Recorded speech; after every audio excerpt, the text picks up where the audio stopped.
सत श्री अकाल जी सारिਆਂ ਨੂੰ। ਦੋਸਤੋ एक छोटा जिहा वर्ड पंजाबी दे विच हुंदा दुर फिटे मूँह। ये दुर फिटे मूँह असी कहना चाहुंदे हां वो रणनीति बनाउण वालिआं नूं जिहड़े इन्ने एजुकेटेड होके IAS पास करके वो लोग बैठे है, सैकटरी चीफ सैकटरी बने तो ਇਹੋ ਜਿਹੀਆਂ ਨਿਖੇਧੀਆਂ ਕਰਦੇ ਪਏ। ਸਾਡੇ ਮੁਲਕ ਦੇ ਵਿੱਚ ਇੱਕ ਦਿੱਕਤ ਹੈ ਕਿ ਕੋਈ ਕੁਐਸਚਨ ਜਾਂ ਕੋਈ ਇਹੋ ਜਿਹਾ ਕ੍ਰਾਈਟੀਰੀਆ ਜਾਂ ਕੋਈ ਇਹੋ ਜਿਹਾ ਲਾਅ ਨਹੀਂ ਹੈ ਜਿਹਦੇ ਵਿੱਚ ਅਸੀਂ ਇਹਨਾਂ ਨੂੰ ਕੁਐਸਚਨ ਕਰਕੇ ਪੁੱਛ ਸਕੀਏ ਕਿ ਜੀ ਜੇ ਤੁਸੀਂ ਇੰਨੇ ਲੱਖ ਕਰੋੜ ਦਾ ਪੈਕੇਜ ਦਿੱਤਾ ਹੈ ਉਹ ਲੱਗਿਆ ਕਿੱਥੇ, ਉਹਦਾ ਬਿਊਰਾ ਦਿਓ। RTI ਬਣਾਈ ਸੀ, RTI ਦੀਆਂ ਵੀ ਪਾਵਰਸ ਇਹਨਾਂ ਨੇ ਖੋਲੀਆਂ ਤੇ ਲੋਕਾਂ ਨੇ ਕਿਸੇ ਨੇ ਆਵਾਜ਼ ਵੀ ਨਹੀਂ ਚੱਕੀ ਵੀ ਜੀ ਤੁਸੀਂ ਆਮ ਬੰਦੇ ਨੂੰ, ਪਬਲਿਕ ਨੂੰ, ਵਿਚਾਰਿਆਂ ਨੂੰ ਇੱਕੋ ਹੱਕ ਸੀ ਸਵਾਲ ਤੁਹਾਨੂੰ ਪੁੱਛਣ ਦਾ ਜਿਹਦੇ ਲਈ ਤੁਸੀਂ ਆਨਸਰੇਬਲ ਹੁੰਦੇ ਸੀ ਤੇ ਤੁਸੀਂ ਉਹਦੇ ਵੀ ਰਾਈਟਸ ਖੋਲੇ। ਸੋ ਆਪਾਂ ਸਾਰਿਆਂ ਨੂੰ ਦੋਸ਼ ਤਾਂ ਦਿੰਦੇ ਰਹਿੰਦੇ ਆ ਪਰ ਕਿਤੇ ਸਾਡੀਆਂ ਵੀ ਅਣਗਹਿਲੀਆਂ ਨੇ। ਅਸੀਂ ਜਦੋਂ ਕੋਈ ਇਹੋ ਜਿਹੀ ਚੀਜ਼ ਹੁੰਦੀ ਹੈ ਅਸੀਂ ਆਵਾਜ਼ ਨਹੀਂ ਚੱਕਦੇ। ਕੋਈ ਮੁੱਦਾ ਆ ਜਾਂਦਾ ਤਾਂ ਉਦੋਂ ਕਈ ਵਾਰੀ ਫਲਾਣੀ ਜਗ੍ਹਾ ਜਾਮ ਕਰਤੀ, ਫਲਾਣਾ ਚੌਂਕ ਜਾਮ ਕਰਤਾ, ਪਰ ਇਹ ਪੋਲਿਸੀਜ਼ ਹੈ ਜਿਹੜੀਆਂ ਇਹਨਾਂ 'ਤੇ ਅਸੀਂ ਕਦੇ ਵੀ ਨਹੀਂ ਸਵਾਲ ਕੀਤੇ। ਬੜੀ ਵਾਰੀ ਆਪਾਂ ਕਹਿੰਦੇ ਹਾਂ ਵੀ ਜਦੋਂ ਇਲੈਕਸ਼ਨਾਂ ਆਉਂਦੀਆਂ ਨੇ ਭਾਈ ਵੀ ਕੋਈ ਵੀ ਸਰਪੰਚੀ ਦੀਆਂ, ਕਾਉਂਸਲਰ ਦੀਆਂ, MLA ਦੀਆਂ, MP ਦੀਆਂ, ਤੁਹਾਡੇ ਘਰੇ ਜਦੋਂ ਕੋਈ ਵੋਟ ਲੈਣ ਆਉਂਦਾ ਹੈ ਵੀ ਉਹਨੂੰ, ਜੇ ਉਹ ਪੁਰਾਣਾ ਮੈਂਬਰ ਹੈ, ਪੁਰਾਣਾ ਬੰਦਾ ਹੈ ਅਤੇ ਉਹ ਵੋਟ ਲੈਣ ਆਇਆ ਤਾਂ ਉਹਨੂੰ ਇੱਕ ਹੀ ਗੱਲ ਪੁੱਛੋ ਵੀ ਭਰਾ ਆਹ ਤੇਰਾ ਪੁਰਾਣਾ ਮੈਨੀਫੈਸਟੋ ਹੈ ਨਾ, ਅਤੇ ਇਹਦੇ 'ਚੋਂ ਦੱਸ ਕਿੰਨੀਆਂ ਕੁ ਸ਼ਰਤਾਂ ਤੂੰ ਪੂਰੀਆਂ ਕਰਤੀਆਂ ਜਿਹੜਾ ਐਤਕੀ ਤੂੰ ਮੂੰਹ ਲੈ ਕੇ ਆਇਆ ਅਤੇ ਅਸੀਂ ਤੈਨੂੰ ਵੋਟ ਪਾਈਏ। ਆਈਮ ਸੌਰੀ ਥੋੜ੍ਹਾ ਜਿਹਾ ਰੂਡ ਅੱਜ ਬੋਲ ਰਹੇ ਹਾਂ, ਕੁਛ ਰੋਸ ਹੈਗੇ ਆ ਜਦੋਂ ਸੇਵਾ 'ਤੇ ਜਾਂਦੇ ਹਾਂ। ਅੱਜ ਮੈਂ ਤੁਹਾਨੂੰ ਦੱਸਦਾ ਪਿਛਲੇ ਹਫ਼ਤੇ ਭਗਤ ਸਿੰਘ ਨਗਰ ਵੱਲ ਜਿੱਥੇ ਝੁੱਗੀਆਂ ਨੇ, ਹੈ ਨਾ, ਲੁਧਿਆਣੇ ਦਾ ਇਹ ਵਾਕਿਆ ਦੱਸਦਾ। ਲੁਧਿਆਣੇ ਇੱਕ ਇਲਾਕਾ ਹੈ ਭਗਤ ਸਿੰਘ ਨਗਰ ਵੱਲ, ਉੱਥੇ ਕੁਛ ਲੇਬਰ, ਮਾਈਗਰੈਂਟ ਲੇਬਰ ਆਈ ਹੋਈ ਹੈ, ਬਸਤੀਆਂ ਉਹਨਾਂ ਛੋਟੀਆਂ ਜਿਹੀਆਂ ਵਿਚਾਰੇ ਕਿਸੇ ਪਲਾਟ ਦੇ ਮਗਰ ਜੇ ਉਹਨਾਂ ਨੇ ਰਹਿੰਦੇ ਆ। ਅਤੇ ਜਦੋਂ ਆਪਣੇ ਮੁੰਡੇ ਸੇਵਾ ਕਰ ਰਹੇ ਸੀਗੇ ਅਤੇ ਉਹ ਦੱਸਦੇ ਆ, ਕਹਿੰਦੇ ਵੀ ਐਂ ਕਰਕੇ ਇੱਕ ਬੰਦਾ UP ਦਾ ਵੀ ਕਹਿੰਦੇ ਵੀਰ ਉਹ ਗੁੱਸੇ ਹੋ ਗਿਆ। ਕਹਿੰਦੇ ਉਹ ਗੁੱਸੇ ਹੋ ਕੇ ਨਾਲੇ ਹੰਝੂ ਪੂੰਝਦਾ ਜਾਂਦਾ, ਨਾਲੇ ਇੱਕ ਹੀ ਗੱਲ ਕਹਿੰਦਾ, ਕਿਉਂਕਿ ਲੰਗਰ ਉੱਥੇ ਜਿਵੇਂ ਸਾਰੇ ਰੱਖ ਦਿੰਦੇ ਆ ਸੇਵਾ, ਹੈ ਨਾ, ਵੀ ਤੁਸੀਂ ਆਪਣਾ ਇੱਕ ਇੱਕ ਕਰਕੇ ਚੱਕੀ ਜਾਓ। ਅਤੇ ਐਂਡ ਦੇ ਵਿੱਚ ਉਹ ਆਉਂਦੇ ਆ, 5 ਪਰਿਵਾਰ ਸੀ ਉਹਨਾਂ ਦੇ, ਅਤੇ ਉਦੋਂ ਨੂੰ ਘਟ ਗਿਆ ਅਤੇ ਉਹ ਕਹਿੰਦੇ ਵੀ ਤੁਸੀਂ ਆਪਸ 'ਚ ਵੰਡ ਲਿਓ। ਉਹ ਕਹਿੰਦੇ ਜੀ ਇਹਨਾਂ ਨੇ ਸਾਡੇ ਨਾਲ ਵੰਡਣਾ ਨਹੀਂ, ਇਹ ਤਾਂ ਲੈ ਕੇ ਤੁਸੀਂ ਜਦ ਚਲੇ ਗਏ, ਇਹਨਾਂ ਨੇ ਵੀ ਦੂਜੀ ਬਸਤੀ ਵਾਲਿਆਂ ਨੇ ਚਲੇ ਜਾਣਾ, ਸਾਨੂੰ ਕੁਛ ਵੀ ਨਹੀਂ ਮਿਲਣਾ। ਉਹ ਕਹਿੰਦਾ ਵੀ ਉਹ ਗੁੱਸੇ ਹੋ ਕੇ ਜਾਣ ਲੱਗਿਆ ਅਤੇ ਅਸੀਂ ਉਹਨੂੰ ਹਾਕ ਮਾਰੀ ਵੀ ਵੀਰ ਗੁੱਸੇ ਨਾ ਹੋ, ਤੂੰ ਇੱਧਰ ਆ, ਵੀ ਤੇਰੇ ਲਈ ਦੁਬਾਰਾ ਜਾ ਕੇ ਅਸੀਂ ਜੇ ਕੋਈ ਦੁਕਾਨ ਖੁੱਲ੍ਹੀ ਉੱਥੋਂ ਰਾਸ਼ਨ ਲਿਆਉਂਦੇ ਹਾਂ। ਅਤੇ ਕਹਿੰਦਾ ਉਹ ਇੱਕ ਹੀ ਗੱਲ ਕਹਿੰਦਾ ਜਾ ਰਿਹਾ ਸੀ ਵੀ ਸੁਣਿਆ ਨਹੀਂ ਸੀ ਵੀ ਪੰਜਾਬ ਦੇ ਵਿੱਚ ਵੀ ਕਦੇ ਵੀ ਜਿੱਥੇ ਇੰਨਾ ਹੈ ਨਾ ਫਸਲਾਂ ਹੁੰਦੀਆਂ ਵੀ ਕੋਈ ਨਾ, ਕਹਿੰਦਾ ਸਾਡੇ ਪਿੰਡ ਆਏ ਉਹ UP ਅਤੇ ਤੁਹਾਨੂੰ ਘੱਟੋ ਘੱਟ ਰੋਟੀ ਅਸੀਂ ਖਵਾ ਦਾਂਗੇ, ਗਰੀਬ ਜ਼ਰੂਰ ਹਾਂ ਅਸੀਂ। ਉਹ ਅਲਫਾਜ਼ ਦੋਸਤੋ ਉਹਦੇ ਇੱਕ UP ਵਾਲੇ ਦੇ, ਇੱਕ ਤਾਂ ਨਾ ਦੱਸਦੇ ਹੋਏ ਵੀ ਐਂ ਲੱਗਦਾ ਹੁੰਦਾ ਵੀ ਸਾਰਿਆਂ ਨੇ ਨੋਰਮਲੀ ਇਹ ਲਾਈਵ ਦੇਖਣਾ ਵੀ ਨੋਰਮਲੀ ਜਿਵੇਂ ਖਬਰਾਂ ਆ ਰਹੀਆਂ, ਨੋਰਮਲੀ ਇਨਸੈਂਸਿਟਿਵ ਹੁੰਦੇ ਜਾ ਰਹੇ ਹਾਂ ਅਸੀਂ ਬੇਸਿਕਲੀ ਇੰਨਾ ਕੁ ਮਾੜਾ ਦੇਖ ਕੇ, ਇੰਨਾ ਕੁ ਮਾੜਾ ਸਾਡੇ ਦਿਮਾਗ 'ਚ ਚਲਿਆ ਗਿਆ ਕਿ ਜਦ ਤੱਕ ਕੋਈ ਬਹੁਤ ਵੱਡਾ ਹਾਦਸਾ ਵਾਕਿਆ ਨਹੀਂ ਹੁੰਦਾ ਜਾਂ ਕੋਈ ਨਵਾਂ ਹਾਦਸਾ ਨਹੀਂ ਹੁੰਦਾ ਨਵੇਂ ਟਾਈਪ ਦਾ, ਤਾਂ ਸਾਨੂੰ ਮਹਿਸੂਸ ਨਹੀਂ ਹੁੰਦਾ ਕਿ ਕੋਈ ਨਵੀਂ ਵੱਡੀ ਗੱਲ ਹੋ ਗਈ ਹੈ। ਐਂਡ ਇਹ ਚੀਜ਼, ਇਹ ਮਾਨਸਿਕਤਾ ਸਾਡੇ ਮੁਲਕ 'ਚ ਹੀ ਅਨਫੋਰਚੂਨੇਟਲੀ ਹੁੰਦੀ ਜਾ ਰਹੀ ਹੈ। ਕਦੇ ਹੁਣ ਉਵੇਂ ਨਹੀਂ ਲੱਗਦਾ ਵੀ ਜੇ ਕੋਈ ਕਹਿੰਦਾ ਜੀ ਅੱਛਾ ਫਲਾਣੀ ਥਾਂ, ਇਹ ਲੋਕ ਜੋ ਜਿਨ੍ਹਾਂ ਨਾਲ ਅਸੀਂ ਮਿਲਦੇ ਹਾਂ ਜਾਂ ਜਿਨ੍ਹਾਂ ਨਾਲ ਬੈਠ ਕੇ ਜਦੋਂ ਵਿਚਾਰ ਵਟਾਂਦਰਾ ਕਰਦੇ ਹਾਂ, ਰੇਪ ਦੀਆਂ ਖਬਰਾਂ ਜਾਂ ਜੀ ਇੰਨਾ ਸਾਡੇ ਜਵਾਨ ਇੰਨੇ ਸ਼ਹੀਦ ਹੋ ਗਏ, ਉਹ ਛੋਟੇ ਜਿਹੇ ਅਖਬਾਰਾਂ 'ਚ ਇੱਕ ਇੰਨੇ ਕੁ ਹਿੱਸੇ ਦਾ ਕੋਨਾ ਬਣ ਕੇ ਰਹਿ ਜਾਂਦੇ। ਤੁਹਾਨੂੰ ਸਾਰਿਆਂ ਨੂੰ ਇੱਕ ਗੁਜ਼ਾਰਿਸ਼ ਹੈ, ਸੋਚ ਕੇ ਦੇਖਿਓ ਵੀ ਜਦੋਂ 73 ਸਾਲ ਪਹਿਲਾਂ ਜਦੋਂ ਆਜ਼ਾਦੀ ਸਾਨੂੰ ਮਿਲਦੀ ਹੈ, ਕਿ ਜਿਹੜੇ ਸਾਡੇ ਫਰੀਡਮ ਫਾਈਟਰ ਸੀ ਉਹਨਾਂ ਨੇ ਇਹ ਚੀਜ਼ਾਂ ਚਾਹੀਆਂ ਸੀ? ਇਹ ਮੁਲਕ, ਇਹ ਉਹਨਾਂ ਦੀ ਦੇਣ ਹੈ, ਇਹ ਨਾ ਤੁਹਾਡੀ, ਨਾ ਮੇਰੀ, ਨਾ ਕਿਸੇ ਦੀ। ਉਹ ਤਾਂ ਆਪਣੇ 'ਚੋਂ ਕਈ ਜਾਣੇ ਸੀਗੇ ਵੀ ਨਹੀਂ ਜਿਹੜੇ ਆਪਣੀਆਂ ਜਾਨਾਂ ਕੁਰਬਾਨ ਕਰ ਗਏ, ਇਹ ਉਹਨਾਂ ਦੀ ਦੇਣ ਹੈ। ਤੇ ਹੁਣ ਜੋ ਆ ਚੱਲਦਾ ਪਿਆ ਇਹ ਖਬਰਾਂ ਜਿਹੜੀਆਂ ਆਉਂਦੀਆਂ ਵੀ ਇੱਕ ਗਰੀਬ ਬੰਦਾ, ਤੁਹਾਡੇ 'ਚ ਕੋਈ ਸੋਚਣਗੇ ਯਾਰ ਕਿੱਡੀ ਕੁ ਗੱਲ ਹੋ ਗਈ, ਇੱਕ ਯੂਪੀ ਵਾਲੇ ਨੇ ਆਹ ਕਹਤਾ ਵੀ ਪੰਜਾਬ 'ਚ ਢਿੱਡ ਭਰਨ ਜੋਗਾ ਵੀ ਨਹੀਂ ਰਿਹਾ ਪੰਜਾਬ। 3 ਹਫ਼ਤੇ ਤੋਂ ਅਸੀਂ ਇੱਕ ਹੀ ਚੀਜ਼ ਉਹਨੂੰ ਆਖੀ ਆ, ਉਹਨਾਂ ਨੂੰ ਮੁੰਡਿਆਂ ਨੂੰ ਅਸੀਂ ਕਿਹਾ ਵੀ ਹੋਰ ਕਿਸੇ ਕੋਲ ਜਦੋਂ ਵੀ ਜਾਣਾ ਉਸ ਬੰਦੇ ਨੂੰ ਫੋਨ ਕਰਕੇ ਜ਼ਰੂਰ ਪੁੱਛਣਾ ਵੀ ਪੰਜਾਬ ਇੰਨਾ ਭਰਾ ਬੇਗੈਰਤ ਨਹੀਂ ਹੋਇਆ ਕਿ ਤੈਨੂੰ ਰੋਟੀ ਮੁਹੱਈਆ ਨਾ ਕਰ ਸਕੇ। ਸੋ ਇਹ ਦੁਰ ਫਿੱਟੇ ਮੂੰਹ ਸਾਡੇ ਉਹ ਰਣਨੀਤੀ ਬਣਾਉਣ ਵਾਲਿਆਂ ਨੂੰ ਹੈ ਕਿ ਜਿਹੜੇ ਨਾ ਗਰੀਬ ਬੰਦੇ ਦਾ ਢਿੱਡ ਭਰ ਸਕੇ, ਜਦ ਕਿ ਪੰਜਾਬ ਜਿਹਨੂੰ ਫੂਡ ਬਾਸਕਟ ਆਫ ਇੰਡੀਆ ਆਖਿਆ ਜਾਂਦਾ, ਇਹ ਦੁਰ ਫਿੱਟੇ ਮੂੰਹ ਉਹੀ ਰਣਨੀਤੀ ਵਾਲਿਆਂ ਨੂੰ ਹੈ ਜਿਹੜੇ ਸਾਡੇ ਯੂਥ ਨੂੰ ਨੌਕਰੀਆਂ ਨਹੀਂ ਦੇ ਸਕੇ। ਹੁਣ ਪਿੱਛੇ ਜੇ ਇੱਕ ਬੜਾ ਸੋਹਣਾ ਸਵਾਲ, ਇੱਕ ਜਿਵੇਂ ਯੂਥ ਅੱਜ ਕੱਲ੍ਹ ਬੜਾ ਸਿਆਣਾ ਹੈ, ਉਹਨਾਂ ਨੇ ਬੜਾ ਸੋਹਣੀ ਗੱਲ ਆਖੀ, ਕਹਿੰਦੇ ਵੀ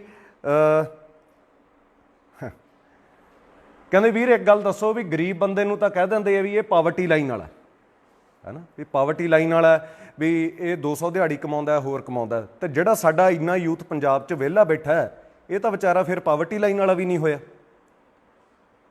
ਉਹਨਾਂ ਨੂੰ ਤਾਂ ਦਿਹਾੜੀ ਦਾ 200 ਰੁਪਈਆ ਮਿਲ ਜਾਂਦਾ, ਉਹਨਾਂ ਨੂੰ ਤੁਸੀਂ ਕਹਿੰਦੇ ਹੋ ਵੀ ਜੀ ਪਾਵਰਟੀ ਲਾਈਨ ਵਾਲੇ ਆ ਇਹ। ਤੇ ਜਿਹੜਾ ਸਾਡਾ ਯੂਥ ਇੱਥੇ ਡਿਗਰੀਆਂ, ਗ੍ਰੈਜੂਏਸ਼ਨ, ਪੋਸਟ ਗ੍ਰੈਜੂਏਸ਼ਨ ਕਰਕੇ ਬੈਠਾ ਹੈ ਤੇ ਉਹ ਤਾਂ ਫਿਰ ਉਹ ਪਾਵਰਟੀ ਲਾਈਨ ਵਾਲਾ ਵੀ ਨਹੀਂ ਹੋਇਆ, ਉਹਨੂੰ ਤਾਂ 200 ਰੁਪਈਆ ਵੀ ਨਹੀਂ ਮਿਲਦਾ। ਉਹ ਵਿਚਾਰਾ ਖੁਦ ਡੀਮੋਰਲਾਈਜ਼ ਹੋਇਆ ਬੈਠਾ ਵੀ ਯਾਰ ਮੈਂ ਇਸ ਉਮਰਾਂ 'ਚ ਆ ਕੇ ਵੀ ਆਪਣੇ ਘਰਦਿਆਂ ਤੋਂ ਮੰਗਦਾ ਪਿਆ। ਕੱਲ੍ਹ ਨੂੰ ਉਹਨਾਂ ਨੇ ਵਿਆਹ ਵੀ ਕਰਾਉਣੇ ਆ, ਤੇ ਤੁਸੀਂ ਮੈਨੂੰ ਦੱਸੋ ਆ ਜਿਹੜੇ ਸਾਡੇ ਲੀਡਰ ਨੇ ਜਿਨ੍ਹਾਂ ਨੇ ਯੂਥ ਇੰਨਾ ਵਿਹਲਾ ਰੱਖਿਆ, ਜੇ ਇਹਨਾਂ ਨੂੰ ਕੋਈ ਪੁੱਛੇ ਵੀ ਤੁਸੀਂ ਕੀ ਐਸੇ ਬੱਚੇ ਨੂੰ ਆਪਣੇ ਘਰ ਦੀ ਕੋਈ ਬੇਟੀ ਦਾ ਰਿਸ਼ਤਾ ਕਰ ਦੋਗੇ ਜਿਹੜਾ ਵਿਹਲਾ ਬੈਠਾ? ਉਹ ਯੂਥ ਦੀਆਂ ਅੱਡ ਪ੍ਰੋਬਲਮਸ ਨੇ ਇਹ। ਹੁਣ ਦੱਸੋ ਉਸ ਮੁੰਡੇ ਦੇ ਸਵਾਲ ਦਾ ਕੀ ਜਵਾਬ ਦਈਏ ਵੀ ਵੀਰ ਅਸੀਂ ਤਾਂ ਪਾਵਰਟੀ ਲਾਈਨ ਦੇ ਵਿੱਚ ਵੀ ਨਹੀਂ ਆਉਂਦੇ ਪਏ, 200 ਰੁਪਈਆ ਦਿਹਾੜੀ ਵੀ ਨਹੀਂ ਸਾਨੂੰ ਤਾਂ ਮਿਲਦੀ ਪਈ, ਤੇ ਡਿਗਰੀਆਂ ਪੋਸਟ ਗ੍ਰੈਜੂਏਸ਼ਨਸ ਕਰਕੇ ਅਸੀਂ ਘਰੇ ਬੈਠੇ ਹਾਂ, ਤੇ ਕੱਲ੍ਹ ਨੂੰ ਸਾਡੇ ਘਰ ਦੇ ਕਹਿੰਦੇ ਵਿਆਹ ਕਰਾਓ, ਤੇ ਤੁਸੀਂ ਦੱਸੋ ਕਿਹੜਾ ਇੱਥੇ ਵਿਹਲਿਆਂ ਨੂੰ ਕੁੜੀ ਦੇ ਜੂ ਹੈ? ਫਿਰ ਅਸੀਂ ਕਹਿੰਦੇ ਹਾਂ ਸਾਡਾ ਯੂਥ ਬਾਹਰ ਕਿਉਂ ਜਾ ਰਿਹਾ? ਸੋ ਜਿਹੜੀਆਂ ਸਟ੍ਰੈਟਜੀਜ਼ ਸਾਡੇ ਇਹ ਐਡੇ ਸੀਨੀਅਰ IAS ਬਣਾਉਂਦੇ ਆ, ਪਹਿਲੀ ਗੱਲ ਤਾਂ ਦੋਸਤਾਂ ਨੂੰ ਵੀ ਦੱਸਦਾ ਵੀ ਮੰਤਰੀ ਸਾਈਨ ਕਰਕੇ ਇੱਕ ਰੂਲ ਤਾਂ ਲਾਗੂ ਕਰ ਦਿੰਦੇ ਆ, ਇੱਕ ਪਾਲਿਸੀ ਤਾਂ ਬਣਾ ਦਿੰਦੇ ਆ, ਬਟ ਇਹ ਜਿਹੜੀ ਥਿੰਕ ਟੈਂਕ ਹੈ ਨਾ ਇਹਨਾਂ ਦੇ, ਇਹ ਸਾਰੇ IAS ਲੈਵਲ ਦੇ ਬੰਦੇ ਹੁੰਦੇ ਆ, ਤੇ ਉਹਨਾਂ ਨੂੰ ਸਵਾਲ ਉਹਨਾਂ ਨੂੰ ਕਰਨਾ ਬਣਦਾ ਹੈ ਜਿਹੜੇ ਆਪਣੇ ਆਪ ਨੂੰ ਕਹਿੰਦੇ ਵੀ ਅਸੀਂ IAS ਹੈ ਜੀ, ਲਾਲ ਬੱਤੀਆਂ ਤੇ ਗਨਮੈਨ ਲੈ ਕੇ ਫਿਰਦੇ ਹਾਂ। ਵੀ ਭਰਾ ਕਿਸੇ ਦਿਨ ਕੋਈ ਉਹਨਾਂ ਨੂੰ ਇਹ ਜ਼ਰੂਰ ਸਵਾਲ ਕਰੇ, ਤੁਹਾਡੇ 'ਚ ਕੋਈ ਨਾ ਕੋਈ ਉਹਨਾਂ ਦਾ ਰਿਸ਼ਤੇਦਾਰ ਜ਼ਰੂਰ ਹੋਊ, ਵੀ ਤੁਸੀਂ ਪਲੀਜ਼ ਇੰਨਾ ਕੁ ਦੱਸੋ ਕਿ ਜਿਹੜੀਆਂ ਤੁਸੀਂ ਰਣਨੀਤੀਆਂ ਹੁਣ ਤੱਕ ਬਣਾਈਆਂ, 73 ਸਾਲ ਹੋ ਗਏ ਆਵਾਮ ਦੇ ਲੋਕਾਂ ਦੀਆਂ ਪੁਸ਼ਤਾਂ ਨੂੰ, ਪੀੜ੍ਹੀਆਂ ਨੂੰ ਟੈਕਸ ਦਿੰਦੇ ਹੋਏ, 73 ਸਾਲ, ਤੇ ਅੱਜ ਵੀ ਸਾਰਾ ਬੋਝ ਲੋਕਾਂ 'ਤੇ ਪਾਇਆ ਜਾ ਰਿਹਾ। ਫਿਰ ਇਹ ਕਹਿੰਦੇ ਆਤਮ ਨਿਰਭਰ ਹੋਵੋ। ਆਤਮ ਨਿਰਭਰ ਜੀ, ਜੇ ਤੁਸੀਂ ਕਹਿੰਦੇ ਹੋ ਲੋਕ ਆਪ ਆਪਣੇ ਜ਼ਿੰਮੇ ਲੈਣ, ਆਤਮ ਨਿਰਭਰ ਹੋ ਜਾਣ, ਤਾਂ ਤੁਸੀਂ ਵੀ ਆਤਮ ਨਿਰਭਰ ਹੋ ਜਾਓ। ਤੁਸੀਂ ਕਿਉਂ ਟੈਕਸ ਲੈਣੇ ਪਏ ਹੋ? ਜੇ ਰੋਟੀ NGOs ਨੇ ਖਵਾਉਣੀ ਹੈ, ਤੁਸੀਂ ਕਹਿੰਦੇ ਹੋ ਜੀ ਵੀ ਇਹਨਾਂ ਲਈ ਤਾੜੀ ਮਾਰੋ, ਇਹਨਾਂ ਲਈ ਤਾਲੀ ਠੋਕੋ, ਫਲਾਣਾ ਠੋਕੋ। ਉੱਤੇ ਬੜਾ ਉਦੋਂ ਹੋਇਆ ਸੀ ਵੀ ਜੀ ਅਸੀਂ ਆਏ ਕਿਉਂ ਕਿਹਾ? ਡਾਕਟਰਾਂ ਨੂੰ ਤਾੜੀਆਂ ਦੀ ਲੋੜ ਸੀ ਕਿ PPE ਕਿੱਟਾਂ ਦੀ? ਅਫਸਰ ਜਿਹੜੇ ਵਿਚਾਰੇ ਸੜਕਾਂ 'ਤੇ ਖੜੇ ਆ, ਉਹਨਾਂ ਨੂੰ ਤੁਹਾਡੀਆਂ ਤਾੜੀਆਂ ਦੀ ਲੋੜ ਸੀ ਕਿ ਉਹਨਾਂ ਨੂੰ ਤਨਖਾਹਾਂ ਵਧਾ ਦਿੰਦੇ ਜਿਹੜੇ ਵਿਚਾਰੇ ਡਬਲ ਡਿਊਟੀਆਂ ਕਰਦੇ ਪਏ ਆ? ਸਾਰਿਆਂ ਨੂੰ ਹੀ ਬੁੱਧੂ ਬਣਾਇਆ ਪਿਆ। ਆਪਣੇ ਘਰ 'ਚ ਬੈਠਾ ਬੰਦਾ ਤਾੜੀ ਮਾਰੇ, ਆਪਣੇ ਘਰ 'ਚ ਬੈਠਾ ਵੀ ਲਓ ਜੀ ਲਓ ਉਹਨਾਂ ਨੂੰ ਮਿਲ ਗਈ। ਉਹੋ ਜਿਹੇ ਲੋਕ ਸਾਡੇ ਲੱਗੇ ਪਏ ਆ। ਲੁਧਿਆਣੇ ਵਾਲਿਆਂ ਨੇ ਤਾਂ ਪਟਾਕੇ ਹੀ ਚਲਾਤੇ ਸੀ ਉਦੋਂ, ਵੀ ਪਤਾ ਨਹੀਂ ਤਿਉਹਾਰ ਆ ਗਿਆ ਕੋਈ।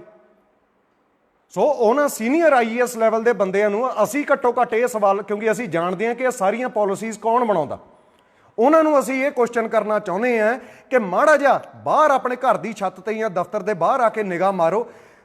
ਹਾਰਡਲੀ 5 ਮਿੰਟ ਸੜਕ 'ਤੇ ਤੁਰਦੇ ਜਾਓ ਤੇ ਹਰ ਬੰਦੇ ਨੂੰ ਖੜਾ ਕੇ ਪੁੱਛੋ, ਕਿਸੇ ਗਰੀਬ ਨੂੰ, ਰੇਹੜੀ ਵਾਲੇ ਨੂੰ ਪੁੱਛੋ ਤੂੰ ਖੁਸ਼ ਹੈ? ਕੋਈ ਯੂਥ ਜਾ ਰਿਹਾ, ਯੰਗ ਬੰਦਾ ਜਾ ਰਿਹਾ, ਉਹਨੂੰ ਪੁੱਛੋ ਤੂੰ ਖੁਸ਼ ਹੈ? ਕਿਸੇ ਬਜ਼ੁਰਗ ਨੂੰ ਪੁੱਛੋ ਤੂੰ ਖੁਸ਼ ਹੈ? ਹਰ ਨਾਂ ਦੇ ਨਾਲ ਤੁਹਾਡੇ ਮੂੰਹ ਤੇ ਇੱਕ ਚਪੇੜ ਆਉਣੀ ਚਾਹੀਦੀ ਹੈ, ਹਰ ਨਾਂ ਜਿਹੜੀ ਹੋਊਗੀ। ਕੱਲ ਸਾਨੂੰ ਕੋਈ ਕਹਿੰਦਾ ਜੀ, ਉਹਨਾਂ ਨੇ ਸਾਡੇ ਬਹੁਤ ਅਜ਼ੀਜ਼ ਨੇ, ਉਹ ਕਹਿੰਦੇ ਜੀ ਵੀ ਮੀਡੀਆ ਵਾਲੇ ਜਾ ਰਹੇ ਸੀ, ਉਹਨਾਂ ਦੀ ਕਵਰੇਜ ਕਰਦੇ, ਤੇ ਉਹਨਾਂ ਨੇ ਦਿਖਾਇਆ ਵੀ ਜਿਹੜੇ ਆ ਲੋਕ ਇੰਨੇ ਜਾ ਰਹੇ ਆ, 3-3 ਸਟੇਟਾਂ ਤੁਰ ਕੇ ਜਾ ਰਹੇ ਆ, ਇਹ ਮੇਰੇ ਖਿਆਲ ਉਹੀ ਕੰਟਰੀ ਦੇ ਵਿੱਚ ਗਏ ਆ ਜਿਹੜਾ ਦਾਅਵਾ ਕਰਦਾ ਕਿ ਜੀ ਅਸੀਂ ਬੁਲਟ ਟ੍ਰੇਨਾਂ ਚਲਾ ਦਾਂਗੇ। ਉਹ ਕਹਿੰਦੇ ਵੀ ਮੀਡੀਆ ਵਾਲੇ ਕਿਉਂ ਨਹੀਂ ਇਹਨਾਂ ਲੋਕਾਂ ਨੂੰ ਡ੍ਰੌਪ ਕਰਦੇ ਪਏ, ਘੱਟੋ ਘੱਟ 2 ਜਾਣਿਆਂ ਨੂੰ ਵੀ ਕਰ ਦੇਣ। ਉਹਨਾਂ ਨੂੰ ਵੀ ਅਸੀਂ ਇੱਕ ਹੀ ਗੱਲ ਕਹੀ ਵੀ ਕਿੱਥੇ ਕੁ ਤੱਕ ਕਰ ਦੇਣਗੇ ਤੇ ਕਿੰਨਿਆਂ ਕੁ ਨੂੰ ਕਰ ਦੇਣਗੇ। Those are hired professionals. ਘੱਟੋ ਘੱਟ ਉਹ ਇੱਕ ਸਹੀ ਚੀਜ਼ ਦੀ ਫੁਟੇਜ ਭੇਜ ਰਹੇ ਆ, ਆਹੀ ਬਹੁਤ ਵੱਡੀ ਗੱਲ ਹੈ। ਉਹਨਾਂ ਲੋਕਾਂ ਨੂੰ ਉਹਨਾਂ ਘਰਾਂ ਤੱਕ, ਉਹਨਾਂ ਦੇ ਘਰਾਂ ਤੱਕ ਪਹੁੰਚਾਉਣਾ ਇਹ ਸਰਕਾਰਾਂ ਦਾ ਕੰਮ।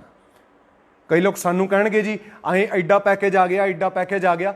ਪੈਕੇਜ ਉਨੀ ਦੇਰ ਤੱਕ ਉਹਦਾ ਕੋਈ ਫਾਇਦਾ ਨਹੀਂ। ਇਹ ਬਿਲਕੁਲ ਉਵੇਂ ਹੈ ਵੀ ਦੁਕਾਨ ਤੋਂ ਮਠਿਆਈ ਲਈ ਤੇ ਤੁਹਾਡੇ ਤੱਕ ਪਹੁੰਚੀ ਨਾ, ਤਾਂ ਉਸ ਮਠਿਆਈ ਦਾ ਕੀ ਤੁਸੀਂ ਵਧਾਈਆਂ ਕਬੂਲ ਕਰ ਲਓਗੇ ਅਗਲੇ ਦੀਆਂ? ਪੈਕੇਜ ਆਇਆ 3 ਮਹੀਨੇ 4 ਮਹੀਨੇ ਤੱਕ ਦੇਖ ਲਿਓ ਉਹ ਪੈਕੇਜ। ਇਹ ਉਹੀ ਸਾਡੇ ਪਾਲਿਸੀ ਮੇਕਰ ਹੈ ਜਿਨ੍ਹਾਂ ਨੇ ਸਾਰੀ ਦੁਨੀਆ ਨੂੰ ਦਿਖਾਤਾ ਸੀ ਕਿ ਅਸੀਂ ਸਭ ਤੋਂ ਜ਼ਿਆਦਾ ਲੈਟਰੀਨਾਂ ਬਣਾਤੀਆਂ, ਠੀਕ ਹੈ ਨਾ। ਉਹ ਬਾਹਰ ਸਾਡੇ ਮਿੱਤਰ ਉਹ ਵੀ ਹੱਸਦੇ ਆ, ਕਹਿੰਦੇ ਭਾਈ ਤੁਹਾਡੀ ਉਪਲਬਧੀ ਹੈ ਵੀ ਤੁਸੀਂ ਦੁਨੀਆ ਨੂੰ ਦਿਖਾਤਾ ਕਿ ਤੁਹਾਡਾ ਅਚੀਵਮੈਂਟ ਕੀ ਹੈ। ਸਭ ਤੋਂ ਜ਼ਿਆਦਾ ਤੁਸੀਂ ਕਹਿੰਦੇ ਜੀ ਲੈਟਰੀਨਾਂ ਬਣਾਈਆਂ ਤੇ ਲੋਕਾਂ ਨੂੰ ਫੇਰ ਮੁਹੱਈਆ ਨਹੀਂ ਹੋਈਆਂ, ਖੜੇ ਫੇਰ ਸੜਕਾਂ ਤੇ ਹੀ ਨੇ। ਸੋ ਕੋਈ ਵੀ ਜੇ ਪੈਕੇਜ ਰਿਲੀਜ਼ ਹੁੰਦਾ ਹੈ, ਜਦੋਂ ਤੱਕ ਤੁਹਾਡੇ ਤੱਕ ਨਹੀਂ ਆ ਰਿਹਾ, ਜਦੋਂ ਤੱਕ ਹੁਣ ਉਸ ਯੰਗ ਮੈਨ ਦਾ ਹਜੇ ਵੀ ਕੁਐਸਚਨ ਜਿਹੜਾ ਬਿਲਕੁਲ ਸਹੀ ਹੈ ਵੀ ਗਰੀਬ ਬੰਦਾ ਆ ਜਿਹਨੂੰ ਤੁਸੀਂ ਪਾਵਰਟੀ ਲਾਈਨ 'ਚ ਕੰਸੀਡਰ ਕਰ ਰਹੇ ਹੋ, ਉਹ 200 ਰੁਪਈਆ 180 ਰੁਪਈਆ ਦਿਹਾੜੀ ਕਮਾਉਂਦਾ ਹੈ, ਚਲੋ ਠੀਕ ਹੈ। ਤੇ ਜਿਹੜਾ ਸਾਡਾ ਡਿਗਰੀਆਂ ਕਰਕੇ ਯੂਥ ਬੈਠਾ ਹੈ ਉਹ ਕਿੱਧਰ ਹੈ? ਉਹ ਕਿਹੜੇ ਕੈਟੇਗਰੀ 'ਚ ਰੱਖਦੇ ਹੋ ਤੁਸੀਂ? ਉਹਨੂੰ ਕਿਹੜਾ ਪੈਕੇਜ ਮੁਹੱਈਆ ਕਰਤਾ? ਦੂਜੇ ਮੁਲਕ ਹੁਣ ਕੈਨੇਡਾ ਤਾਂ $2000 ਵੀ ਦੇ ਰਹੇ ਆ। ਉਹਨਾਂ ਦਾ ਕ੍ਰਾਈਟੀਰੀਆ ਹੈ ਵੀ ਜਿਹੜਾ ਯੂਥ ਇਸ ਕੈਟੇਗਰੀ ਦੇ ਵਿੱਚ ਆ ਗਿਆ ਉਹ ਬਾਹਰ ਸੜਕ ਤੇ ਨਾ ਜਾਵੇ। ਲੋਕਡਾਊਨ ਦੇ ਵਿੱਚ ਉਹਨਾਂ ਨੇ ਤਾਂ ਉਹ ਵੀ ਮੁਹੱਈਆ ਕੀਤਾ। ਦੂਜੇ ਮੁਲਕਾਂ ਦੇ ਯੂਥ ਨੂੰ $2000 ਰੁਪਈਆ ਮੁਹੱਈਆ ਕੀਤਾ, ਤੇ ਤੁਸੀਂ ਦੱਸੋ ਜਿਹੜਾ ਸਾਡਾ ਯੂਥ ਇੱਥੇ ਬੈਠਾ ਹੈ ਉਹਨੂੰ ਤੁਸੀਂ ਕੀ ਮੁਹੱਈਆ ਕਰਦੇ ਹੋ? ਤੇ ਜਿਹੜੇ ਲੋਕ ਕਹਿੰਦੇ ਨਹੀਂ ਜੀ ਨਹੀਂ ਤੁਸੀਂ ਸਰਕਾਰ ਫਲਾਣੀ ਪਾਰਟੀ ਦੇ ਖਿਲਾਫ ਬੋਲਦੇ ਹੋ, ਉਹਨਾਂ ਲੋਕਾਂ ਨੂੰ ਵੀ ਇੱਕ ਅਪੀਲ ਹੈ ਕਿ ਚੁੱਪ ਕਰਕੇ ਬਹਿ ਜਾਓ। ਤੁਹਾਡੇ ਪੁਰਖਾਂ ਨੂੰ ਪੁੱਛੋ ਜਿਨ੍ਹਾਂ ਨੇ 73 ਸਾਲ ਤੋਂ ਟੈਕਸ ਦਿੱਤੇ ਆ।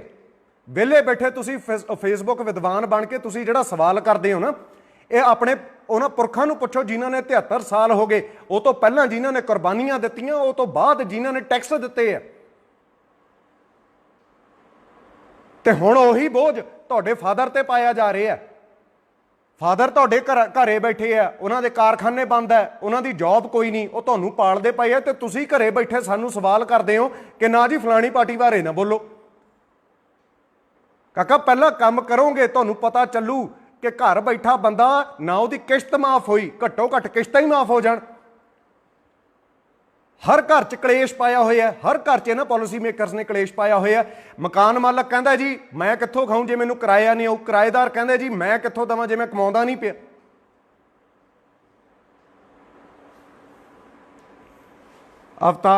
ਅਵਤਾਰ ਸਿੰਘ ਬਲ ਜੀ ਕਹਿੰਦੇ ਆਸਟ੍ਰੇਲੀਆ ਨੇ $3000 ਮਹੀਨਾ ਦਿੱਤਾ। ਬ੍ਰਦਰ ਆਹੀ ਸਵਾਲ ਅਸੀਂ ਇਹਨਾਂ ਨੂੰ ਕਰਦੇ ਹਾਂ, ਇਹ ਅੱਜ ਦੇ ਨਹੀਂ, ਇਹ ਉਦੋਂ ਤੇ ਕਰਦੇ ਹਾਂ ਜਦ ਬੈਠ ਕੇ ਸੁਣ ਕੇ ਜਾਂ ਕਈ ਜਾਣੇ ਤਾੜੀ ਮਾਰਦੇ ਸੀ ਜਾਂ ਕਈ ਜਾਣੇ ਕਹਿੰਦੇ ਸੀ ਚਲੋ ਠੀਕ ਹੈ ਟਾਈਮ ਪਾਸ ਹੋ ਗਿਆ, 15 ਮਿੰਟ ਲੱਗ ਗਏ, ਹੁਣ ਦੂਜਾ ਅਸੀਂ ਚੈਨਲ ਲਾਈਏ, ਹੁਣ ਨਿਊਜ਼ ਫਲਾਣੀਆਂ ਸੁਣਦੇ ਹਾਂ।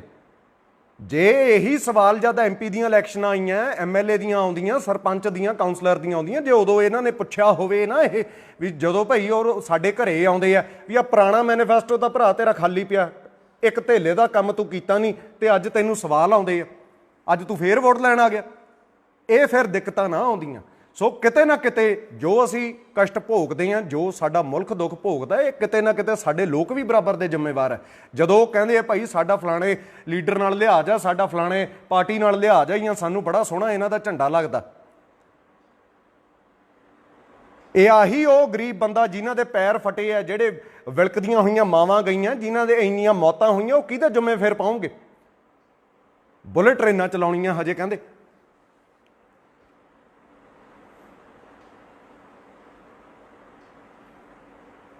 ਰਮਨ ਜੀ ਕਹਿੰਦੇ ਐਜੂਕੇਟਡ ਲੋਕ ਵੀ ਨਹੀਂ ਸੋਚ ਰਹੇ, ਬੇਵਕੂਫ ਪਿੱਛੇ ਲੱਗ ਤੁਰੇ, ਗਵਾਰ ਮਿਨਿਸਟਰੀ ਦੇ ਬ੍ਰਦਰ ਇਹ ਚੀਜ਼ ਨਾ, ਇਹ ਮਾਨਸਿਕਤਾ ਦਾ ਜਿਹੜਾ ਹੋਇਆ ਇਹ ਸਾਡੇ ਮੁਲਕ 'ਚ ਹੀ ਹੋਇਆ। ਮੇਨ ਸਾਡੇ ਲੋਕ ਇੰਨੇ ਇਨਸੈਂਸਿਟਿਵ ਹੋ ਗਏ ਆ, ਉਹਨਾਂ ਨੂੰ ਇਹ ਆ ਹੁਣ ਜੇ ਗਾਣਿਆਂ ਪਿੱਛੇ ਤਾਂ ਵਿਵਾਦ ਹੋ ਜਾਂਦੇ ਆ, पर लॉजिक वाले क्वेश्चनस ते जिथे हुणे बनते है उत्थे कोई भी नहीं करता पिया, ना ओपोजिशन पुछदी है। अच्छा जे रूलिंग पार्टी, असी एक ही गल कहने हैं, कहा जाता है चाहे स्पिरिचुअल च ला लो चाहे तुसी ह्यूमैनिटी दे विच ला लो, कहा जाता है कि एक बंदा जे गलत कर रहा है उस तो वड्डा वो गलत है जिहड़ा वो गलत होण दे रहा। सो साडे लोकां दा, साडे मुल्क दा घाण करन दे विच जे आपां कहने फलानी रूलिंग पार्टी ने आ चीज़ गलत कीती तो ओपोजिशन का काम है, ओपोजिशन का काम है उन्होंने सवाल करना, ओपोजिशन का काम है लाला लाला करनी ताकि अगलियां नूं भी कंन हो जाण भी असीं तो कख भी नहीं करते पे। तो साडे ओपोजिशन भी चुप है, साडे रूलिंग भी चुप है, तो तंग कौन हुंदा है? साडा आम बंदा। सो ये 73 साल की सब तो पहली गल, ये जिहड़े लोग कहते हैं जी तुसी पार्टी फलाना फलाने नूं आ सवाल करते हो, उन्होंने भी एको बेनती है कि ये मुल्क बनाउण च कुर्बानियां जिन्हां ने दित्तियां उन्होंने सजदे है, ते वो भी रूहां कंबदियां होणीआं कि सानू की पता सी कि हुण पिछे जे आपां वीडियो पाई है उहदे विच कोई टूरिस्ट इंग्लैंड तो आया होया, कोई टूरिस्ट इंग्लैंड तो आया अपने पहाड़ दे विच किते घुम्मण गया तो उन्होंने एक अपना इंडियन मिलदा तो उन्होंने एक गल कहंदा तुसीं कित्थों? वो गोरा कहंदा जी आई एम फ्रॉम इंग्लैंड। वो वीडियो पाई है आपां पेज ते, तो बंदा एक ही गल हस के कहंदा गुड, कहंदा रूल अगेन। ये बहुत मजाक दे विच बहुत वड्डी गल वो बंदा कह गया कि जे तुसीं हुंदे तां ये मुल्क बेहतर होना सी। आ शब्द तक सानू सुनन नूं मिलदे है, तो सोचो कि उन्हां दीयां कुर्बानियां दा इन्हां ने मुल पाया। कि भगत सिंह, राजगुरू, सुखदेव ते होर अनेकां फ्रीडम फाइटर जिहड़े इस कंट्री दे होए आ, हर धर्म दे होए आ, अज उन्हां दे परिवारां नूं की इन्हां ने छत्तां पवातीआं? की उन्हां दे जवाकां नूं जिहड़े उन्हां दीयां पीढ़ियां हुण हैगीआं ने की उन्हां नूं नौकरियां देतीआं? ते फिर आखूँगा ये सवाल कदे साडी आवाम ने भी नहीं किया, जो कि गलत गल है। भगत सिंह का दिहाड़ा आउंदा है, उस वीर दे दिहाड़े ते जाके उहदे तुसी हार पाने आपां उहनूं इज्जत दिंदे आ, पर की ये सवाल करना नहीं बनता कि उन्हां दे परिवार का कोई भी जी जिहड़ा हैगा उन्हां दीयां पीढ़ियां जो मौजूद ने की वो खुश ने? जिन्हां दे बलिदान सदका अज असी सारे कह रहे हैं कि वी आर इंडिपेंडेंट, कि उन्हां दे परिवार है जिहड़े उन्हां नूं कोई तंगी तां नहीं? कि उन्हां दे घर महलां वर्गे असी पवाते कि जी ये सजदे आ साडे तुहाडे परिवार नूं कि तुहाडे पुरखां ने सानूं आज़ाद कराया? सो साडा यूथ जिहड़ा अज वेला बैठा है उहदा सवाल है बिल्कुल जायज़ है कि मैं तो जी पावर्टी लाइन च भी नहीं आउंदा, मैं तो 200 दिहाड़ी भी नहीं कमाउंदा, डिग्री एड्डी लई है तो हुण दिहाड़ी मेरे तो हुंदी नहीं। सो इक्को साडी उन्हां पॉलिसी लीडर्स नूं नहीं, मिनिस्टर्स नूं नहीं, उन्होंने तो साइन करने पॉलिसी जिहड़े बनाउण वाले वो सीनियर IAS बैठे है ना, जिहड़े रणनीतियां बनाउंदे आ, उन्हां नूं इक्को बेनती है तुसीं तनखाहां लो, अहुदे लो, लाल बत्ती वालीआं गड्डियां गनमैन रख लो, पर जे तुसीं सिनसैरिटी नाल काम नहीं करना तो प्लीज़ इन्ने जोगा सारा यूथ है, किसी भी जवाक नूं किसी भी जवाक नूं तुसीं 21-22 साल दे नूं भी अपनी जिम्मेवारी दे दोगे, एटलीस्ट इन्ना क असीं जाणदे हां तो बैटर हो निभा लो। गरीब बंदे तो मिडल क्लास बंदे तो हर जेंडर, ठीक है ना, हर तबका, हर बंदा दुखी है तुहाडीआं बनाईआं रणनीतियां तो साडे लोग साडी मानसिकता बार बार इन्नी क तुसीं ओह करती कि वो जिवें हिटलर ने कीता सी कि लोकां नूं सिर्फ ये लगे कि असीं जिउणे हैं, आही बहुत वड्डी चीज़ है। ये हिटलर ने कीता सी, इतिहास गवाह है इस चीज़ का। उन्हें ये कहा सी कि उन्हें तो सिर्फ ज्यूज़ नाल कीता सी भी इन्ना कि इन्हां नूं तंग कर दो मानसिक तौर पर, इन्हां नूं एडे एडे टॉर्चर हुंदे होए दिखा दो कि वो सिर्फ जीण नूं ही आज़ादी समझण, वो सिर्फ जिउण नूं ही ये समझण कि आही तरक्की है। अज का दिन असीं जिउं के कढ लिया, आही तरक्की है। उन्हें सिर्फ ये चीज़ हिटलर ने ज्यूज़ नाल कीती सी। जरा पुछो अपने मुल्क च सड़क ते निकल के अपने दफ्तरां तो बाहर किसी नूं भी पुछो कि भाई तू संतुष्ट है, फिर जवाब मिलणगे। ते हर ना दे नाल अपने मूँह ते समझ लियो भी एक चपेड़ पै रही है। फिर कहंदे साडा जवाक जी आ टिकटॉक आ जांदा, पबजी आ जांदा, आ देखदा, ਉਹ ਹੋਰ ਉਹ ਕੀ ਕਰੇ। ਘੱਟੋ ਘੱਟ ਆਪਣੇ ਮਾइंड ਨੂੰ ਆਕੂਪਾਈਡ ਰੱਖ ਰਹੇ ਆ। ਘੱਟੋ ਉਹਨਾਂ ਵਿਚਾਰੇ ਸਾਡੇ ਯੂਥ ਇੰਨਾ ਕਈ ਭੋਲਾ, ਉਹ ਕਈ ਭਰਾ ਸਾਨੂੰ ਵੀਡੀਓਜ਼ ਭੇਜਣਗੇ ਜੀ ਇਹਨਾਂ ਨੂੰ ਆਹ ਨਹੀਂ ਪਤਾ ਵਾ ਰਾਸ਼ਟਰਪਤੀ ਕੌਣ ਹੈ, ਇਹਨਾਂ ਨੂੰ ਆਹ ਨਹੀਂ ਪਤਾ ਗਵਰਨਰ ਕੌਣ ਹੈ। ਗੱਲ ਸਹੀ ਹੈ, ਅੱਜ ਦੀ ਡੇਟ 'ਚ ਇੱਕ IAS ਜਾਂ ਸਿਵਲਸ ਦੀ ਤਿਆਰੀ ਕਰਨ ਵਾਲੇ ਬੱਚੇ ਤੋਂ ਬਿਨਾਂ ਇਹ ਕਿਸੇ ਨੂੰ ਵੀ ਨਹੀਂ ਪਤਾ। ਅਗਲਾ ਕਹਿੰਦਾ ਸਾਡਾ ਕੀ ਕੰਸਰਨ ਯਾਰ, ਜਿਹੜਾ ਮਰਜ਼ੀ ਆਵੇ, ਅਸੀਂ ਤਾਂ ਤਦ ਵੀ ਵਿਹਲੇ ਸੀ, ਹੁਣ ਵੀ ਵਿਹਲੇ ਹਾਂ। ਨੈਸ਼ਨਲਿਜ਼ਮ ਦੀ ਜਿਹੜੀ ਫੀਲਿੰਗ ਹੈ ਨਾ, ਇਹ ਪਾਉਣੀ ਪੈਂਦੀ ਹੈ, ਇਹ ਅਗਲੇ ਨੂੰ ਫੀਲ ਕਰਾਉਣਾ ਪੈਂਦਾ। ਅੱਜ ਵੀ ਤੁਸੀਂ ਟੈਕਸੀਆਂ ਦੇ ਪਿੱਛੇ ਕੈਨੇਡਾ, ਇੰਗਲੈਂਡ ਦੇ ਝੰਡੇ ਦੇਖੋਗੇ, ਇੰਡੀਆ ਦਾ ਕਿਸੇ ਟੈਕਸੀ ਵਾਲੇ ਨੇ ਮਸਾਂ ਲਾਇਆ ਹੋਊ ਕੋਈ। ਉਹਦੀ ਵੀ ਇੱਕੋ ਵਜ੍ਹਾ, ਅਗਲਾ ਕਹਿੰਦਾ ਮੇਰੇ ਪੁਰਖਿਆਂ ਨੇ 73 ਸਾਲ ਤੋਂ ਸਾਰਾ ਕੁਝ ਮੁਲਕ ਨੂੰ ਦਿੱਤਾ, ਮੁਲਕ ਨੇ ਮੈਨੂੰ ਕੀ ਦਿੱਤਾ। ਇੰਗਲੈਂਡ ਵਾਲੇ ਆਉਂਦੇ ਆ, ਟੈਕਸੀ ਉੱਥੋਂ ਲੈ ਕੇ ਆਉਣੀ, ਅੱਲਾ ਟਿਪ ਵੀ ਇੰਨੀ ਦੇ ਕੇ ਜਾਂਦੇ ਆ, ਉਹ ਤਾਂ ਸਟਿੱਕਰ ਲਾਉਂਦੇ ਆ ਆਪਣੇ ਮਗਰ। ਥੋੜਾ ਜਿਹਾ ਯਾਰ ਮਤਲਬ ਕੀ ਜਵਾਕਾਂ ਨੂੰ ਅਸੀਂ ਦੱਸਾਂਗੇ। ਉਹ ਬਚਪਨ 'ਚ ਕਹਿੰਦੇ ਹੁੰਦੇ ਸੀ ਵੀ ਜੇ ਕੋਈ ਝੂਠ ਬੋਲਦਾ ਨਾ, ਵੀ ਜਵਾਕ ਸਾਹਮਣੇ ਨਾ ਬੋਲੋ, ਜਵਾਕ ਤੁਹਾਤੋਂ ਸਿੱਖੂਗਾ। ਅਗਲੇ ਘੂਰਦੇ ਹੁੰਦੇ ਸੀ। ਇੰਨੇ ਝੂਠ, ਐਡੇ ਪਖੰਡ, ਤੁਸੀਂ ਸਾਰੇ ਮੈਨੀਫੈਸਟੋ ਤੁਹਾਡੇ ਝੂਠੇ ਹੁੰਦੇ ਆ। ਕੋਈ ਮੂੰਹ ਦਾ ਜ਼ਬਾਨ ਦਾ ਕੋਈ ਜ਼ਬਾਨ ਹੀ ਨਹੀਂ ਹੈ ਵੀ ਮੂੰਹ 'ਚੋਂ ਨਿਕਲੇ ਅਲਫਾਜ਼ ਅਸੀਂ ਪਗਾ ਵੀ ਦਈਏ, ਕੋਈ ਇਸ ਚੀਜ਼ 'ਤੇ ਗੌਰ ਹੀ ਨਹੀਂ ਹੈ। ਕੀ ਸਾਡਾ ਕੀ, ਮੈਂ ਕਹਿੰਦਾ ਤੁਹਾਡੇ ਅੱਗੇ ਤਾਂ ਸਾਰੇ ਭੋਰਾ ਭਰ ਬੱਚੇ ਹੀ ਨੇ, ਕੀ ਸਿੱਖਣਗੇ ਉਹ ਬੱਚੇ। ਅਗਲਾ ਕਹਿੰਦਾ ਯਾਰ ਸਾਡੇ ਸਿਆਣੇ ਝੂਠ ਬੋਲੀ ਜਾਂਦੇ ਆ, ਸਾਨੂੰ ਕੀ ਪਈ ਆ। ਸੋ ਇੱਕੋ ਬੇਨਤੀ ਹੈ, ਬਾਰ-ਬਾਰ ਅਸੀਂ ਕਹਿੰਦੇ ਹਾਂ, ਬਾਰ-ਬਾਰ ਵੱਧ ਤੋਂ ਵੱਧ ਕੀ ਹੈ, ਵੱਧ ਤੋਂ ਵੱਧ ਕੀ ਹੈ।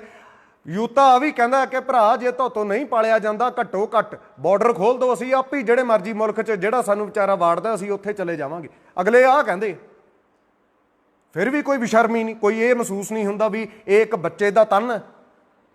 ਇਮੀਗ੍ਰੇਸ਼ਨ ਦੇ ਇੰਨੇ ਪੇਜ ਹੈ, ਮੈਂ ਕਿੰਨੀ ਵਾਰੀ ਅਸੀਂ ਆਖਿਆ ਵੀ ਇਹਨਾਂ ਨੂੰ ਲੀਡਰਾਂ ਨੂੰ ਯਾਰ ਮਾੜਾ ਜਿਹਾ ਟੈਗ ਕਰਿਆ ਕਰੋ ਵੀ ਸਰ ਥੈਂਕ ਯੂ, ਇਹ ਤੁਹਾਡੀ ਦੇਣ ਹੈ, ਆਹ ਵੀਡੀਓ ਵੀ ਤੁਹਾਡੀ ਦੇਣ ਹੈ। ਪਲੀਜ਼ ਸਾਰੇ ਆਪਣੇ ਫੇਵਰੇਟ ਲੀਡਰਸ ਨੂੰ ਇਹ ਟੈਗ ਕਰੋ ਵੀ ਥੈਂਕ ਯੂ ਜੀ, ਇਹ ਵੀ ਤੁਹਾਡਾ ਇੱਕ ਅਚੀਵਮੈਂਟ ਹੈ।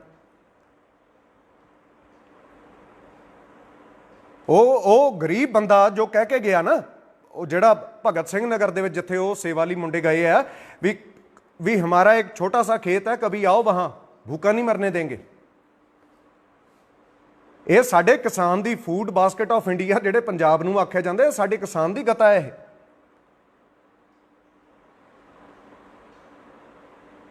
ਆਰਗੈਨਿਕ ਆ ਜਿਹੜੀ ਮੌਲਾਂ ਦੇ ਵਿੱਚ ਆਰਗੈਨਿਕ ਮਹਿੰਗੀ ਮਿਲਦੀ ਹੈ ਨਾ, ਇਹ ਆਰਗੈਨਿਕ ਕੀ ਹੈ, ਬਿਨਾਂ ਸਪਰੇਹਾਂ ਤੋਂ ਜਿਹੜੀ ਚੀਜ਼ ਹੋਵੇ, ਬਿਨਾਂ ਟੀਕਿਆਂ ਤੋਂ ਜਿਹੜੀ ਚੀਜ਼ ਹੋਵੇ ਨਾ, ਇਹੀ ਆਰਗੈਨਿਕ ਹੈ।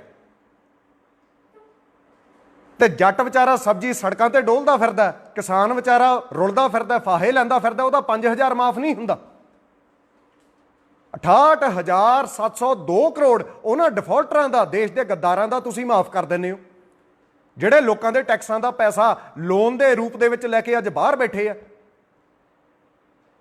ਤੇ ਜਿਹੜੇ ਲੋਕ ਕਹਿੰਦੇ ਆ ਜੀ ਨਹੀਂ ਰਾਈਟ ਆਫ ਹੈ, ਵੇਵ ਆਫ ਹੈ, ਫਲਾਣਾ ਧਮਕਾਣਾ, ਇਹ ਵਰਡ ਦੀ ਭਾਸ਼ਾ ਪਲੀਜ਼ ਤੁਸੀਂ ਐਟਲੀਸਟ ਸਾਨੂੰ ਨਾ ਦੱਸੋ, ਆਪ ਮਾੜਾ ਜਿਹਾ ਪੜ੍ਹ ਲਿਓ, ਕਿਸੇ ਇਕੋਨੋਮਿਸਟ ਤੋਂ ਪੜ੍ਹ ਲਿਓ ਜਾਂ ਕਿਸੇ ਬੈਂਕਰ ਤੋਂ ਪੜ੍ਹ ਲਿਓ ਵੀ ਇਹ ਟਰਮੀਨੋਲੋਜੀ ਦੇ ਵਿੱਚ ਸਿਰਫ ਇੱਕ ਪੋਲਾਈਟਨੈਸ ਦਾ ਹੀ ਫਰਕ ਹੈ।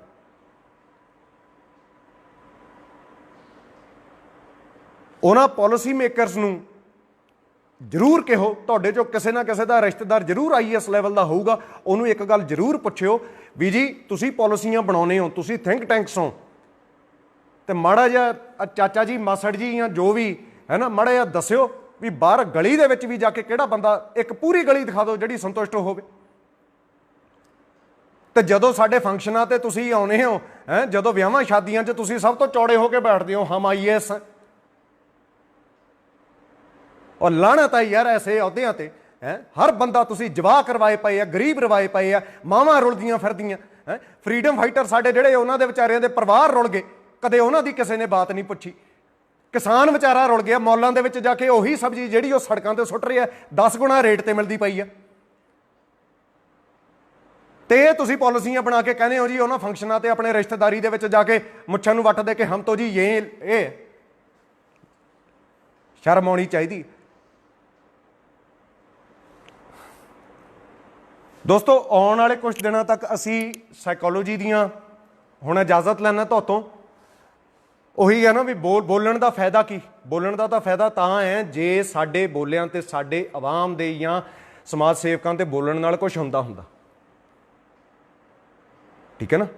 12 ਸਾਲ ਦੇ ਵਿੱਚ ਵੀ ਜਿੱਥੇ ਜਿੱਥੇ ਆਪਾਂ ਸਪੀਚਾਂ ਦਿੱਤੀਆਂ, ਕਾਉਂਸਲਿੰਗ ਕੀਤੀ, ਇੱਕ ਹੀ ਚੀਜ਼ ਆਖੀ ਹੈ ਵੀ ਪਲੀਜ਼ ਸਾਨੂੰ ਤਾੜੀਆਂ ਦੀ ਜ਼ਰੂਰਤ ਨਹੀਂ, ਇੱਕ ਚੰਗੀ ਗੱਲ ਤੇ ਆਪਾਂ ਅਮਲ ਕਰ ਲਈਏ। ਕਿਸੇ ਵੀ ਜਾਣੇ ਦੀ ਚੰਗੀ ਗੱਲ ਤੇ ਅਸੂਲ ਹੋਣੇ ਬਹੁਤ ਜ਼ਰੂਰੀ ਹੈ।